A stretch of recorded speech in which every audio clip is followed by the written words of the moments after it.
La parole est à Monsieur Philippe Gomes. Merci, Monsieur le Président. Monsieur le Président, ma question s'adresse à Monsieur le ministre des Outre-mer. Monsieur le ministre, conformément aux dispositions de l'accord de Nouméa, un référendum d'autodétermination doit être organisé le 12 décembre prochain. Hélas, le virus s'est invité en Nouvelle-Calédonie et les indépendantistes ont indiqué qu'ils ne participeraient pas à cette consultation et qu'ils en demandaient le report en septembre 2022. Les non-indépendantistes, de leur côté, ont souhaité qu'elle soit maintenue à la date prévue. En ce qui nous concerne, nous avions posé le principe que la consultation devait se tenir dès lors que les conditions sanitaires le permettaient. Or, les indicateurs sont en amélioration de manière nette. Nous sommes passés d'un taux d'incidence de 1200 à un taux d'incidence de 120 et le nombre de malades hospitalisés ou en réanimation est en constante régression. Enfin, le taux de vaccination de la population calédonienne est de 76%, ce qui en fait le taux le plus élevé de tout l'outre-mer. Pour autant, on ne peut pas nier que les conditions sanitaires vont contribuer à altérer le processus démocratique engagé.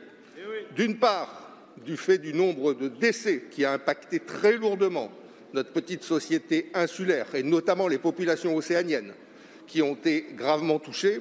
Enfin, parce que la campagne électorale va se tenir dans des conditions très dégradées, faute de pouvoir réunir plus de 15 personnes, et parce que le week-end, nous sommes en confinement strict.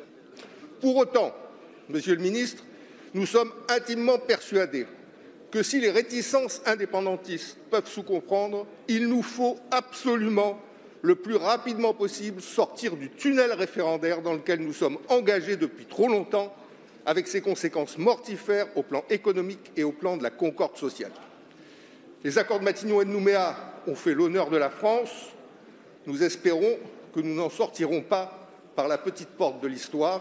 Est-ce que vous pouvez nous indiquer quelles sont les intentions du gouvernement en ce qui concerne le référendum d'autodétermination en Nouvelle-Calédonie? Merci, Monsieur le député. La parole est à Monsieur Sébastien Lecornu, ministre des Outre-mer. Merci, Monsieur le Président. Mesdames, Messieurs les députés, Monsieur le député Philippe Gomes, vous me permettrez déjà, pour commencer, d'avoir une pensée fraternelle et émue pour l'ensemble de nos concitoyens de Nouvelle-Calédonie qui souffrent ou qui ont souffert de la Covid-19 et saluer l'élan et la solidarité nationale qui s'est manifestée à cette occasion, notamment à travers les renforts sanitaires.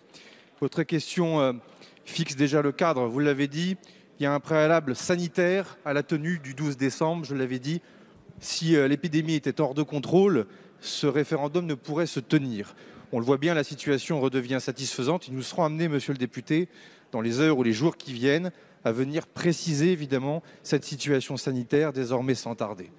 Enfin, on le voit bien, aux questions sanitaires, la politique calédonienne intérieure se réinvite à travers le choix de cette date. Et j'invite l'ensemble des formations politiques nationales à ne pas appliquer des idées trop simples sur la Nouvelle-Calédonie, puisqu'au fond, les formations politiques indépendantistes qui se battent depuis des années pour ce référendum et qui l'ont demandé au Congrès de la Nouvelle-Calédonie en avril dernier, ne veulent plus aller à ce référendum du 12 décembre.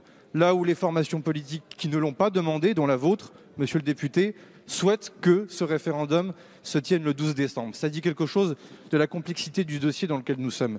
Cette date, elle n'est pas consensuelle. La précédente, d'ailleurs, Monsieur le député, ne l'était pas non plus. Mais c'est de la compétence de l'État que de fixer la date, aussi pour définir un intérêt général. Et au fond, en 2 minutes, c'est malheureusement chose impossible, mais si nous regardons en face l'année 2022, la situation industrielle en matière de nickel, la situation des finances publiques calédoniennes, où le président Mapou vient d'adresser au Premier ministre une demande d'aide supplémentaire pour arriver à terminer cette année 2021. La situation sanitaire, la situation internationale font que l'année 2022 peut être une année très difficile pour la Nouvelle-Calédonie. Et ce choix du 12 décembre, il se justifie aussi parce que nous avons imaginé cette période de transition. En un mot, Monsieur le député, il nous faudra nous parler dans les jours qui viendront. Le dialogue, ce n'est pas les ultimatums, comme malheureusement je peux le lire dans la presse. C'est au contraire une capacité à se retrouver, car c'est cela, être à l'honneur et à la hauteur de l'accord.